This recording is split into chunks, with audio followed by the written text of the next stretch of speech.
Hello students, how are you today? Today we are going to solve again the NCERT questions of chapter gravitations. In my last video lecture, I have solved first 7 questions of these chapters. Now today we are going next questions. So let's start question number 8. The question number 8 of NCERT exercise of chapter gravitations is that gravitational force act on all objects in proportion to their masses. Why then a heavy object does not fall faster than a lighter object? तो बेटे question में पूछा गया बेटे जो gravitational force होती है वो डिपेंड करती है मास के ऊपर, क्लियर। लेकिन जो जिनका मास ज़्यादा है वो जल्दी क्यों नहीं गिरते और जिनका मास कम है, ठीक है, तो उसके कंपैरेटिवली एक्चुअल में इसका आंसर इज दैट कि ग्रेविटेशनल फोर्स एक्चुअल में acceleration of freely falling objects is given by, तो ग्रेविटी का एक्सप्रेशन क्या होता है बेटे, g is equal to capital G m upon r square, where capital M is the mass of earth. It means that gravity is independent of the mass of the object. तो आपका जो object का मास है, चाहे वो बड़ा है, चाहे वो छोटा, चाहे वो हैवी, चाहे लाइट हो, वो ग्रेविटी पे डिपेंड नहीं करेगा, ठीक है। मास ज़्यादा है कम है, this is not factor depend on gravity, ठीक है। So acceleration is independent of mass of objects. तो एक्सेलरेशन मास पे डिपेंड नहीं करती, चाहे मास बड़ा हो छोटा हो, सबका एक्सेलरेशन जो फॉल डाउनवर्ड आएगा विद द सेम, ठीक है। उनके ग्रेविटी की वैल्यू के अकॉर्डिंग ही वो नीचे आएगा। ग्रेविटी की वैल्यू कितनी थी, 9.8 मीटर सेकेंड पर स्क्वायर, ठीक है।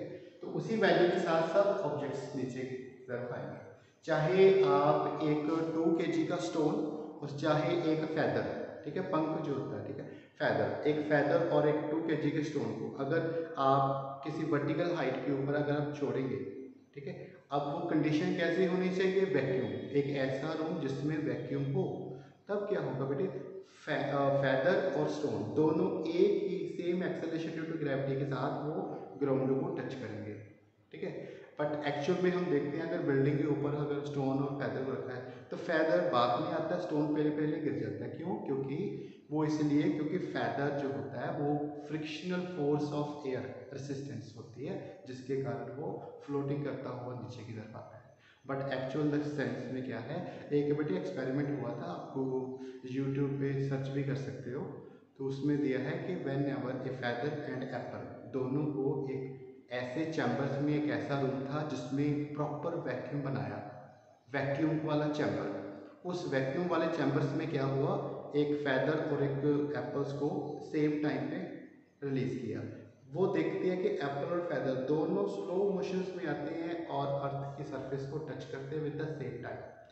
So it shows that gravity is independent of the mass of the objects. चाहे मास बड़ा हो चाहे छोटा हो, सब एक ही ग्रेविटी के साथ वो नीचे की तरफ आएंगे। Okay, so all objects fall with the same accelerations, clear, and same speed. तो सबका स्पीड भी सेम होगा, सबका एक्सेलरेशन भी सेम है, clear. So next question is that what is the magnitude of gravitational force between earth and 1 kg। अर्थ और 1 kg objects है, इन दोनों में फोर्स फाइंड करनी है, objects on the surface. Okay, so mass of earth is 6 into 10⁻24 kg। Radius कितना है बेटे, radius given है 6.4 into 10⁻6 मीटर। तो सिंपल सी बात है, जो भी वैल्यूज हमें गिवन है पहले वो लिख लो, उसके बाद फॉर्मूला लिखेंगे और फॉर्मूले में सब वैल्यूज को सब्स्टिट्यूट करेंगे। तो first of all we have given values. याद रखिए कैपिटल एम किसके लिए यूज करते हैं, मास ऑफ अर्थ। तो मास ऑफ अर्थ एम कितना है, 6 into 10⁻24 kg। Mass of object is 1 kg, radius आपको गिवन है, और ग्रेविटेशनल कांस्टेंट जी का वैल्यू भी आपके पास है। ये ग्रेविटेशनल कांस्टेंट की वैल्यू, रेडियस, मास ऑफ अर्थ और ग्रेविटी, ये चार कांस्टेंट वैल्यू हैं, ये आपने याद रखनी बेटे। We have this one formula, F is equal to G product of mass upon radius square. Value को सब्स्टिट्यूट करेंगे और लास्ट में इसका आंसर आ जाएगा। The force value is 9.770 newton. So this is the question number 9, ठीक है। So let's start some more questions. Hello students, so let's start next question. My next question is that the earth and moon are attracted to each other by gravitational force. तो earth और moon दोनों ही एक दूसरे के ऊपर force लगा force of gravitational force, and both are attracted to each other. Okay, does the earth move the moon? Does earth attract the moon with a force that is greater, smaller or same as force with which the moon attracted the earth? Why? अब जो question पूछ रहा है कि earth attracting the moon with greater force, smaller force और same force as moon is also attracting the earth. Okay, तो आपने बताना है कि ये जो फोर्स लगा रहा है, ठीक है, वो फोर्स जो है वो ज़्यादा है, कम है या फिर सेम है। Okay, now it's answer is that the force, answer is that the earth attracts the moon with the same force. Okay, earth attracts the moon with the same force as moon attracts the earth. तो दोनों का force of attraction, अर्थ जो moon पे लगा रहा है और moon जो अर्थ पे लगा रहा है, दोनों की फोर्स कैसी है? Equal and in opposite. अगर दोनों की force equal and in opposite है, then there is no attraction. ठीक है, then there is the force, जो दोनों की फोर्स कैसी आएगी? सेम। तो ऐसा नहीं है कि मून ने ज़्यादा लगा दिया, अर्थ ने ज़्यादा लगा दिया, no. So according to the law of Newton's law of gravitation, okay, because gravitational force between any two bodies is mutual and equal. ठीक है, दोनों की फोर्स कैसी होगी? Mutual and equal. म्यूचुअल मतलब दोनों की आपस में ही होगी फोर्स, एंड इक्वल, दोनों की फोर्स अगर इक्वल होगी, it means that both are applying force on each other with the same force के साथ इक्वल फोर्स लगाएंगे। अर्थ भी मून पे लगाएगा और मून भी अर्थ पे लगा रही है, दोनों का फोर्स का मैग्नीट्यूड कितना है? Equal. Okay, this is the question number 10। So let's start question number 11। Next question is question number 11। If the moon attracts the earth, okay, why does the earth not move towards the moon?